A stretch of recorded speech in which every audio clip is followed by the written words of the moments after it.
3, 2, 1. Ladies and gentlemen, ladies and gentlemen, ladies and gentlemen, this is Mr. Anderson. Anderson, and you're watching freaking Jiggy Jag TV. Loud and proud, it's Jiggy Jaguar from JiggyJaguar.com. Thank you. Good night. Hello, my name is Derek Scaife, and we're here at Kansas Star Casino for EFC 5. I am here with K-Jag Radio and Zeno, and just want you all to know this is going to be an awesome event you do not want to miss. Bang. Even though I'm a little hard to look at. So, and if I'm not mistaken, you are a commissioner on the Athletic State Commission, right? I'm a non-paid governor-appointed commissioner. Non-paid governor-appointed commission. Yeah, I'm not the executive director. Adam Rohrbach's the executive director. That's his full-time job. Think of it like Adam's the CEO and I'm a member of the board. Okay. Okay. Ask me anything you want. Also, Victory, play-by-play. I was gonna say you do Victory, right? Do Victory. I do Bellator. M1. I was a Bellator, not any longer. I was there for 5.5 years. Okay. I was a Pride. Right now, I do Victory. I do CBS Boxing, and I do M1 Global. Okay. Just, I always like to, because obviously a general audience probably Sure. would not know who you are. So it's always good to build people up and introduce them correctly. So that way people, you know, plus accomplishments and accolades, I think, when you do those things, builds the respect. All good. You know, so. You ready to go? Oh yeah, I think I'm good. Oh. I'm going to go live till we needed to. Go. All right. I am Andrew Duncan, and I do represent KGSO Radio, 1410 AM, 93.9 FM, Wichita's original sports station. Obviously right here in Wichita, Kansas. Still hanging out EFC number 5. Really great night. And to cap the evening off, we have with us a guy who has called Valor fights. The guy's called Bellator fights. He's on the Kansas State Athletic Commission. He's doing a lot of big things, and he's a big part of what's going on right here in Kansas athletics. Everybody, please say hi to Sean Wheelock. Sean, thank you so much. Thanks for having me, brother. I Absolutely. appreciate it very much. So first of all, tonight, how do you think the response for EFC fights, do you think it's something that's starting to build and grow? Or do you think it's kind of leveling off a little bit? No, it's continuing to grow. This is EFC 5. I've been to all 5 of them. Dave Rickles is a friend of mine. I put him over to our then matchmaker, Sam Kaplan, when I was at Bellator, saying, you got to sign this guy. I saw him fight at Doc Howard's in Wichita, the mixed MMA boxing show. And so I came to the first EFC to support Dave, and I was blown away. That was a Beach Activity Center. From Beach, they went to Century 2. Now here, this is their 3rd fight at Kansas Star Casino. It's continuing to build. This is one of the best regional promotions in the country, and they've accomplished that in under 2 years and in 5 fights. The momentum is building. The quality of fighters that they have, the fact that you can put Marcio Navajo versus Joe Wilk on a main event is phenomenal. Really impressed with the talent, with the pros, the Amis. I think it's smart with the hybrid show, mixing kickboxing and MMA, and the crowd loved it. The crowd was big, and I think they're going to continue to roll. You know, I still think that Muay Thai, MMA, et cetera, is still very new, obviously, to the state of Kansas. There was an issue with Joe Wilk, for instance, where he walked in, the place in Manhattan, tried to get a physical done. They were afraid to do it. I got in touch with them. The word is, hey, look, we're not familiar with this. We don't know if the battery tests are going to be any different. What kind of steps do you think you guys can take, or anybody else, to make MMA a more comfortable situation when a guy needs to get a physical so that way he can compete? Yeah, that's a great question. I think there's still an education process. A lot of people, when you hear MMA, in their mind, they think about parking lot fights, like it's a brawl. And you have to explain to people these are trained athletes.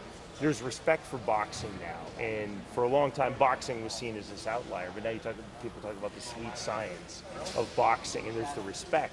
But with MMA, for people who aren't familiar with combative sports, I think there's still an idea that maybe these are just people who get thrown into a cage. And when I hear terms, you know, like cage fighting and no holds barred, I'm thinking, what have you been watching for the last 20 plus years? So I think when people understand that we're heavily regulated, the government is only involved in combative sports. You know, the state of Kansas, we're not overseeing the NFL, we're not overseeing the National Hockey League. We're looking at combative sports. We're looking at MMA, boxing, kickboxing, and Muay Thai. So the fact that the state government is involved in it that we have 2 physicians here, that we have ambulances here, that there's blood work that's being sent out, that there are neurological scans, that you have to be licensed to be a professional and amateur fighter, that we have trained referees and judges, that we have inspectors, should tell people that it's very safe. So I think when people actually do their due diligence, who don't know a lot about MMA or combative sports, they see what it is, they see the level of organization support, they should take a big deep breath and relax, and they should understand these are professional athletes who should be treated accordingly. Do you think that maybe a big part of it has to do with generally when a mainstream or general audience flips on a television, the first thing they see when it comes to MMA highlights is some guy getting knocked out and his nose all bloodied, or for instance Cyborg when MVP put him in the head and he's got a dent in him that you could fit a Coke can in there. They see those things and they go, I don't think so. What can we do to maybe kind of push them out of that element and allow them to see all the things that you just forementioned? I'm someone who, I understand that MMA isn't for everybody, and I don't proselytize. And there are people who are friends of mine who tell me it's too violent, they won't watch. And I say, cool, it's fine, it's not for you. But if people give it a chance, and again, they understand that these are highly trained, highly skilled athletes, I'm cool with that. Where I have an issue with people who don't like MMA are people who, for instance, will love boxing, but say that MMA is somehow unskillful or less or less worthy. That's where I have an issue. To me, you're either down with combat sports or you're not down with combat sports. You can like one combat sport more than the other, but you should respect all combat sports if you're a combat sports fan. And I think it goes to being open-minded. But again, with boxing, I'm a huge boxing history nerd, so I could talk to you about Tom Heenan in the 19th century. If we're talking about, I'm a huge MMA history nerd, but the history of MMA goes back to November 12th, 1993 with UFC 1. So the fact that MMA is so new and that our fan base is so new, people all the time will say, I'm a hardcore fan, I've been in this sport 5 years, 6 years, I've been following MMA 10 years. Someone told you they were a hardcore NFL fan and their knowledge base goes back to 2010, you're probably going to laugh at them. But that's a massive legitimate part of the MMA audience. That people are still coming and finding the sport, they're still coming new to it. So I think it's just the acceptance, the familiarization, people being comfortable with it, seeing it on TV. And I really like your point, because people who don't see it, they'll switch on FS1 and they'll see the world's most brutal UFC knockout, and that informs opinion.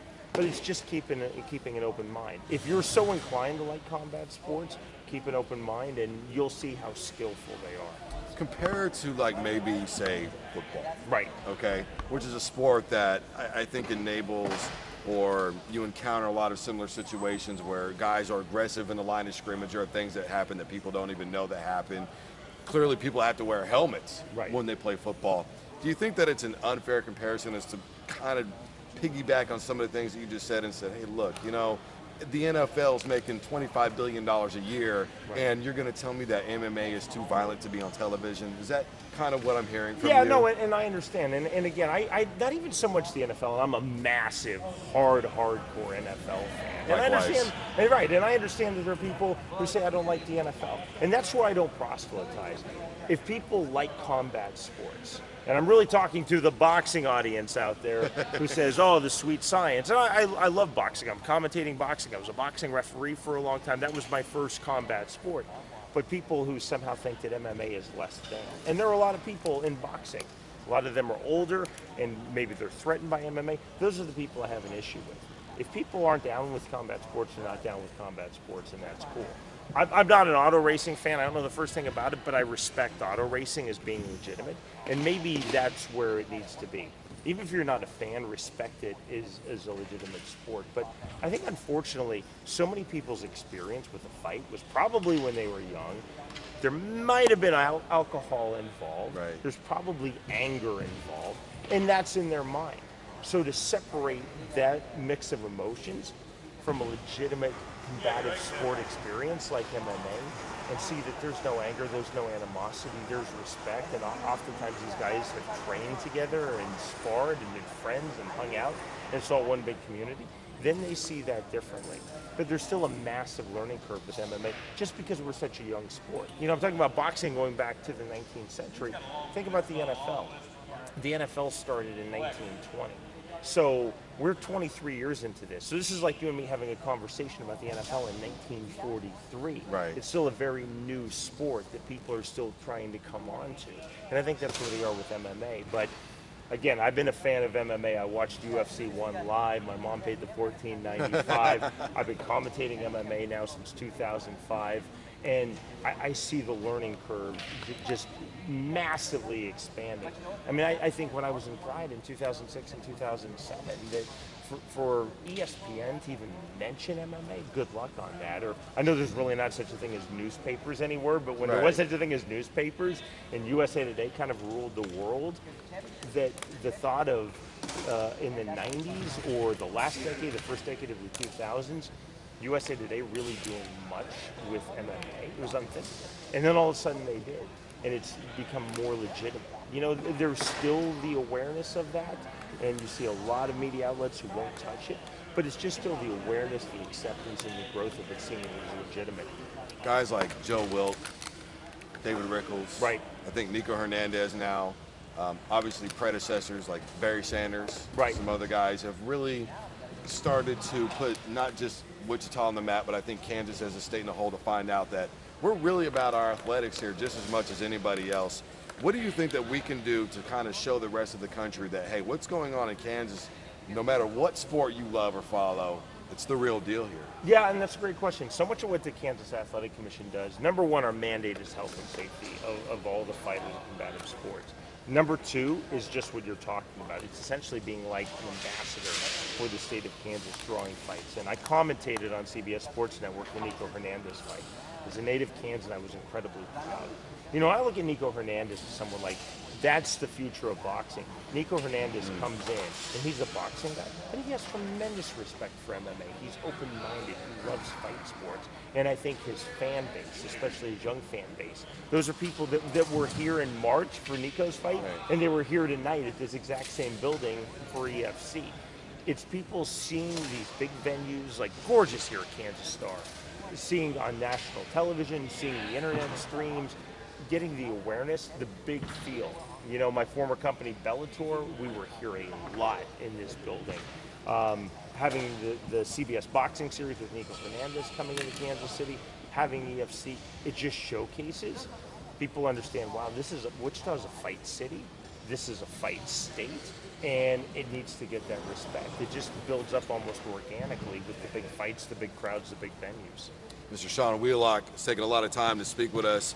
I really appreciate you doing it, Mr. Wheelock. I would like to give you an opportunity. If you have anything that you'd like to say to the audience that's listening to us, feel free to do so, sir. I'm going to plug away. How about this? Go for it, man. So on podcast one, it's Ben Askren, who's the welterweight champion of one championship. Joe Warren, the former 135, 145-pound champion of Bellator, and myself, Sean Wheelock, do a podcast. It's called Sean Funky and the Baddest Man. You can subscribe on podcast one. And, of course, support MMA, boxing, kickboxing, Muay Thai, jiu-jitsu, judo, all martial arts, wrestling, combative sports in the state of Kansas. There it is. Thank you very much, sir. I appreciate it. You have a great day. Thank you so much. Hello, this is Derek Scaife, and this is concluding our evening here at Kansas Star Casino for EFC 5. And I'm here with Zenu, KJAG Radio. You can also reach me. Just Google Derek Scaife, Sam, Cat, Alpha India, Frank Edward, and you'll find out everything you want about to need to know about me. Facebook, you'll find my Reverb, you'll find my SoundCloud, you'll find my Twitter. It was an awesome event, and nice night with you.